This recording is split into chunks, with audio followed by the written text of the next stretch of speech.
नमस्कार दोस्तों। सोती रही पूरी दुनिया, धधक उठा पाक। रातों रात पाक के 13 ठिकानों पर ड्रोन अटैक। अफगानिस्तान और पाकिस्तान की सरहद से इस वक्त एक बहुत बड़ी और सनसनीखेज खबर सामने आ रही है। दावा किया जा रहा है कि अफगान बॉर्डर में घुसते ही पाकिस्तानी फाइटर जेट को मार गिराया गया और इस घटना के बाद दोनों देशों के बीच तनाव चरम पर पहुंच गया है। पाकिस्तान और अफगानिस्तान के बीच हाल ही में हुई एयर स्ट्राइक के बाद हालात बेहद बिगड़ चुके हैं। रिपोर्ट्स के मुताबिक पाकिस्तान ने पहले अफगान सीमा के अंदर हवाई हमले किए, जिसके जवाब में तालिबान ने पलटवार किया।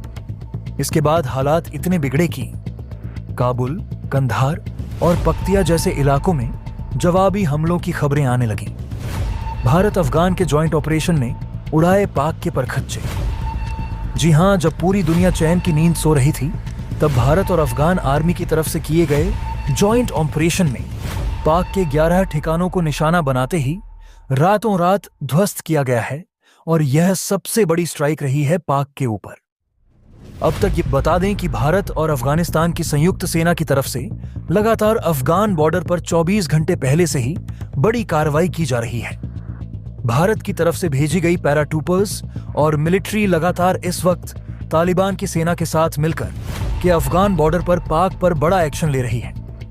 इसके बाद से ही लगातार खबरें सामने आ रही थीं कि भारत और अफगानिस्तान मिलकर के बड़ी कार्रवाई कर सकते हैं। तालिबान सरकार के स्पोक पर्सन और विदेश मंत्रालय की तरफ से, साथ ही रक्षा मंत्रालय की तरफ से कहा गया था कि जल्द ही पाक के ऊपर बड़ी स्ट्राइक की जाएगी और जिस तरह से अफगानिस्तान को निशाना बनाते हुए आम नागरिकों को निशाना बनाया गया था, वैसे ही पाक के नेताओं को नेस्तनाबूद किया जाएगा, कई बड़े ठिकानों को भी। और इस वक्त वही खबर फाइनली सामने आ चुकी है। किया गया एक्शन इस वक्त पाक में हड़कंप की वजह बन चुका है। फाइटर जेट गिराए जाने का दावा। Afghan media outlet Tolo news का दावा है कि तालिबान फोर्सेस ने पाकिस्तान का एक फाइटर जेट मार गिराया।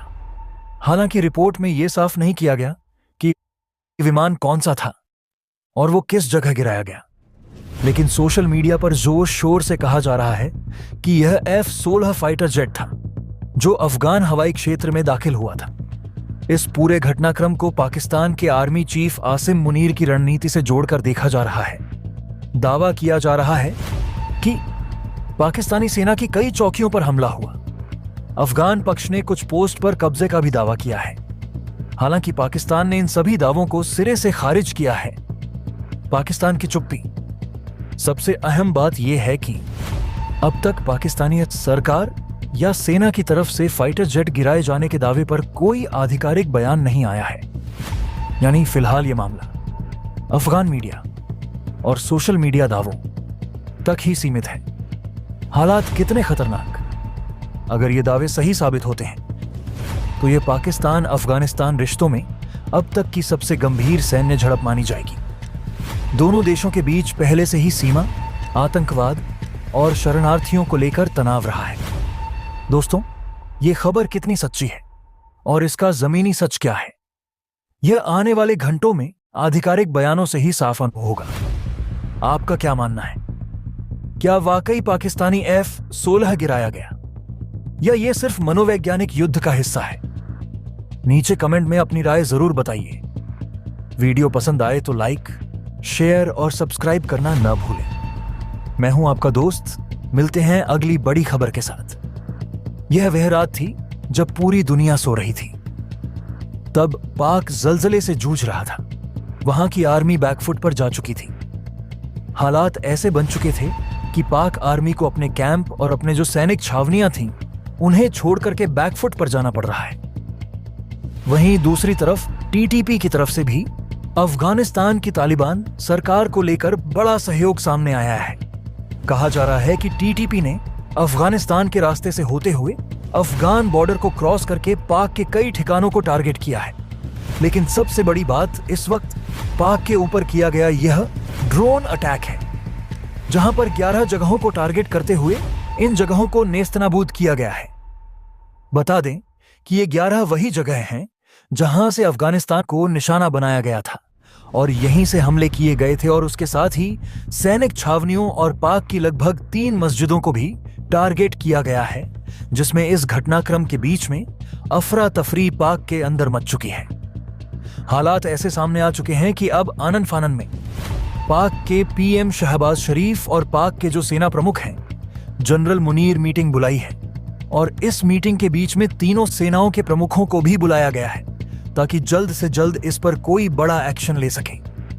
यह वह रात बताई जा रही है जब पूरी दुनिया अपनी रोजमर्रा की थकान उतारते हुए गहरी नींद में थी, लेकिन उसी अंधेरे में पाकिस्तान एक ऐसे भू राजनीतिक और सैन्य संकट से जूझ रहा था जिसने न सिर्फ उसकी आंतरिक सुरक्षा व्यवस्था की कमजोरियों को उजागर कर दिया, बल्कि पूरे दक्षिण एशिया की रणनीतिक स्थिरता पर भी गंभीर सवाल खड़े कर दिए। हालात इतने तेजी से बिगड़े कि पाकिस्तानी सेना, जो लंबे समय से खुद को क्षेत्र की सबसे संगठित और ताकतवर सेनाओं में गिनती रही है, कई इलाकों में बैकफुट पर जाती हुई दिखाई दी। जिन सैन्य ठिकानों और सैनिक छावनियों को अब तक अभेद्य माना जाता था, वहां से सेना को पीछे हटना पड़ा। कुछ कैंप खाली करने पड़े और कई जगहों पर सैनिकों को आनन फानन में अपनी पोजीशन बदलनी पड़ी। इसी उथल पुथल के बीच तहरीक तालिबान पाकिस्तान यानी टीटीपी की गतिविधियों ने हालात को और विस्फोटक बना दिया। कहा जा रहा है कि टीटीपी को अफगानिस्तान की तालिबान सरकार की तरफ से न सिर्फ वैचारिक समर्थन मिल रहा है, बल्कि जमीनी स्तर पर लॉजिस्टिक और रणनीतिक सहयोग भी सामने आया है। अफगानिस्तान की सीमा का इस्तेमाल करते हुए टीटीपी के लड़ाकों ने अफगान बॉर्डर को पार किया और पाकिस्तान के कई संवेदनशील ठिकानों को निशाना बनाया, जिससे यह स्पष्ट संकेत मिला कि सीमा सुरक्षा और खुफिया तंत्र दोनों ही मोर्चों पर पाकिस्तान को गंभीर चुनौतियों का सामना करना पड़ रहा है। लेकिन इन सबके बीच सबसे चौंकाने वाली और खतरनाक घटना वह ड्रोन अटैक मानी जा रही है, जिसमें एक साथ 11 अलग अलग जगहों को टारगेट किया गया और उन्हें लगभग पूरी तरह नेस्तनाबूद कर दिया गया। बताया जा रहा है कि ये वही 11 स्थान थे जहां से पहले अफगानिस्तान की ओर हमले किए गए थे या जिन ठिकानों का इस्तेमाल सीमा पार गतिविधियों के लिए किया जा रहा था। और इस तरह यह हमला एक तरह से रणनीतिक जवाबी कार्रवाई के रूप में देखा जा रहा है। इस ड्रोन हमले की गंभीरता का अंदाजा इसी बात से लगाया जा सकता है कि इसके दायरे में सिर्फ सैन्य ठिकाने ही नहीं आए, बल्कि सैनिक छावनियों के आसपास मौजूद ढांचे और यहां तक कि पाकिस्तान की लगभग 3 मस्जिदें भी इसकी चपेट में आ गईं। मस्जिदों को नुकसान पहुंचने की खबर ने आम जनता के बीच डर, गुस्सा और अफरा तफरी का माहौल पैदा कर दिया, क्योंकि यह मुद्दा सिर्फ सुरक्षा का नहीं बल्कि धार्मिक भावनाओं से भी जुड़ गया। शहरों और कस्बों में लोग अपने घरों से निकलने में हिचकने लगे। सोशल मीडिया पर तरह तरह की अपुष्ट खबरें और वीडियो वायरल होने लगे और पाकिस्तानी प्रशासन के लिए स्थिति को संभालना दिन ब दिन मुश्किल होता चला गया। कई इलाकों में कर्फ्यू जैसे हालात बन गए, इंटरनेट सेवाओं पर निगरानी बढ़ा दी गई और मीडिया को आधिकारिक बयानों तक सीमित रहने की हिदायत दी गई। इन हालातों के बीच पाकिस्तान की राजनीतिक और सैन्य नेतृत्व पर दबाव तेजी से बढ़ने लगा। इसी दबाव के चलते आनन फानन में पाकिस्तान के प्रधानमंत्री शहबाज शरीफ और सेना प्रमुख जनरल असीम मुनीर के बीच एक आपातकालीन बैठक बुलाई गई, जिसमें थल सेना, नौसेना और वायुसेना तीनों के प्रमुखों को शामिल किया गया। इस बैठक का उद्देश्य सिर्फ हालात की समीक्षा करना नहीं था, बल्कि यह तय करना भी था कि आगे की रणनीति क्या होगी, किस तरह के जवाबी कदम उठाए जाएंगे और अंतर्राष्ट्रीय समुदाय को क्या संदेश दिया जाएगा।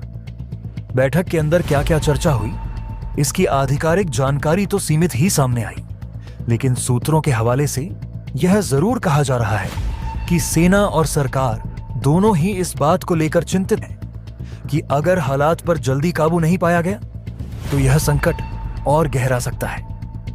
एक तरफ टीटीपी और उससे जुड़े गुटों की बढ़ती गतिविधियां हैं, दूसरी तरफ अफगानिस्तान की तालिबान सरकार के साथ पाकिस्तान के रिश्ते लगातार तनावपूर्ण होते जा रहे हैं। कभी जिन्हें रणनीतिक गहराई का हिस्सा माना जाता था, वही ताकतें अब पाकिस्तान के लिए सिरदर्द बनती जा रही हैं। ड्रोन अटैक ने यह भी साफ कर दिया है कि पाकिस्तान के हवाई सुरक्षा तंत्र में ऐसी खामियां हैं जिनका फायदा उठाकर आधुनिक तकनीक से लैस हमलावर उसके अंदर तक घुस सकते हैं। इस हमले के बाद सवाल उठने लगे हैं कि ड्रोन किसने भेजे, तकनीक कहां से आई और क्या इसमें किसी बाहरी शक्ति की भूमिका भी है। सरकार इन सवालों पर फिलहाल खुलकर कुछ कहने से बच रही है, लेकिन राजनीतिक हलकों में यह बहस तेज हो गई है कि क्या पाकिस्तान एक बहुस्तरीय सुरक्षा संकट की ओर बढ़ रहा है, जहां अंदरूनी विद्रोह, सीमा पार आतंकवाद और अंतर्राष्ट्रीय दबाव तीनों एक साथ काम कर रहे हैं। आम जनता के स्तर पर देखें तो इस पूरे घटनाक्रम ने पहले से ही आर्थिक संकट से जूझ रहे पाकिस्तान में असुरक्षा की भावना को और गहरा कर दिया है। महंगाई, बेरोजगारी और राजनीतिक अस्थिरता से परेशान लोग अब यह भी महसूस करने लगे हैं कि देश की सीमाएं और शहर दोनों ही सुरक्षित नहीं हैं। कई विश्लेषकों का मानना है कि अगर हालात ऐसे ही बने रहे तो इसका असर न सिर्फ सुरक्षा नीति पर पड़ेगा, बल्कि पाकिस्तान की आंतरिक राजनीति भी और ज्यादा अस्थिर हो सकती है। विपक्ष सरकार पर सवाल उठा रहा है कि आखिर इतनी बड़ी चूक कैसे हुई, जबकि सरकार का तर्क है कि वह एक बेहद जटिल और विरासत में मिले सुरक्षा ढांचे के साथ जूझ रही है। अंतर्राष्ट्रीय स्तर पर भी इस घटनाक्रम पर नजर रखी जा रही है, क्योंकि पाकिस्तान की अस्थिरता का सीधा असर पूरे क्षेत्र पर पड़ सकता है। कुल मिलाकर यह रात सिर्फ एक ड्रोन अटैक या कुछ सैन्य ठिकानों के तबाह होने की कहानी नहीं है, बल्कि यह उस बड़े संकट की झलक है जिसमें पाकिस्तान आज खड़ा है, जहां हर फैसला, हर प्रतिक्रिया और हर देरी आने वाले समय की दिशा तय कर सकती है, और जहां एक छोटी सी चिंगारी भी पूरे क्षेत्र को एक बड़े टकराव की ओर धकेल सकती है। इस पूरे घटनाक्रम को यदि समग्रता में देखा जाए तो यह स्पष्ट होता है कि हालात एक साधारण सीमा तनाव से बहुत आगे निकल चुके हैं और रणनीतिक, कूटनीतिक तथा सैन्य तीनों स्तरों पर एक नए चरण में प्रवेश कर चुके हैं, क्योंकि बताया जा रहा है कि जैसे ही भारतीय सेना की सक्रिय तैनाती शुरू हुई, पूरे क्षेत्र की तस्वीर बदल गई और अलर्ट मोड केवल एक औपचारिक शब्द न रहकर जमीनी हकीकत में तब्दील हो गया। खासकर बगराम एयरबेस को लेकर, जहां कथित तौर पर न केवल थल सेना की मौजूदगी मजबूत की गई, बल्कि भारतीय वायुसेना के कई स्क्वाड्रन भी तैनात बताए जा रहे हैं, जिनका उद्देश्य किसी भी संभावित हवाई उकसावे या जवाबी कार्रवाई के लिए हर पल तैयार रहना है। और इस संदर्भ में यह भी कहा जा रहा है कि भारत ने एंटी एयरक्राफ्ट मिसाइल प्रणालियों को पाकिस्तान और अफगानिस्तान की सीमा के बीच रणनीतिक स्थानों पर तैनात कर दिया है, जिससे यह संदेश देने की कोशिश की जा रही है कि अब किसी भी प्रकार की ड्रोन गतिविधि, एयर स्ट्राइक या सीमा पार से होने वाली आक्रामक कार्रवाई को बिना देरी के रोका जाएगा और उसका माकूल जवाब दिया जाएगा, क्योंकि हालिया घटनाओं में ड्रोन के जरिए कथित तौर पर अफगानिस्तान की दिशा से 11 स्थानों को निशाना बनाए जाने की खबरों ने सुरक्षा प्रतिष्ठान को और अधिक सतर्क कर दिया है। और ऐसी स्थिति में यह कयास लगाए जा रहे हैं कि पाकिस्तान इस घटनाक्रम के बाद शांत बैठने वाला नहीं है, बल्कि वह किसी न किसी रूप में प्रतिक्रिया देने की कोशिश कर सकता है। वहीं दूसरी ओर खबरें यह भी संकेत देती हैं कि भारत ने केवल पश्चिमोत्तर मोर्चे तक ही अपनी तैयारियों को सीमित नहीं रखा है, बल्कि लाइन्स ऑफ कंट्रोल पर भी बड़े स्तर पर कार्रवाई की गई है, जहां कथित तौर पर ऑपरेशन सिंदूर 2 के तहत एक समन्वित सैन्य अभियान चलाया गया, जिसका उद्देश्य उन आतंकी ठिकानों को निशाना बनाना था जहां से भारत में घुसपैठ की कोशिशें हो रही थीं। और यह दावा किया जा रहा है कि इस कार्रवाई में 34 आतंकी ठिकानों को लक्ष्य बनाया गया तथा 34 आतंकियों को पकड़ने या निष्क्रिय करने में सफलता मिली, जिससे सीमा पार नेटवर्क को एक बड़ा झटका लगा है। हालांकि इन तमाम दावों के बीच यह भी ध्यान रखना जरूरी है कि युद्ध जैसे हालात में सूचना का युद्ध भी उतना ही सक्रिय होता है जितना कि वास्तविक सैन्य गतिविधियां, और ऐसे में हर खबर, हर दावा और हर बयान को रणनीतिक संदेश के रूप में देखा जाना चाहिए, क्योंकि एक ओर जहां भारत अपनी तैयारियों और कार्रवाइयों के जरिए यह दर्शाना चाहता है कि वह किसी भी उकसावे का निर्णायक जवाब देने में सक्षम है, वहीं दूसरी ओर क्षेत्रीय स्थिरता पर इसका गहरा असर पड़ सकता है। खासकर तब जब अफगान क्षेत्र में सुरक्षा संतुलन पहले से ही नाजुक माना जाता रहा है और किसी भी बाहरी सैन्य गतिविधि से वहां की आंतरिक स्थिति और जटिल हो सकती है।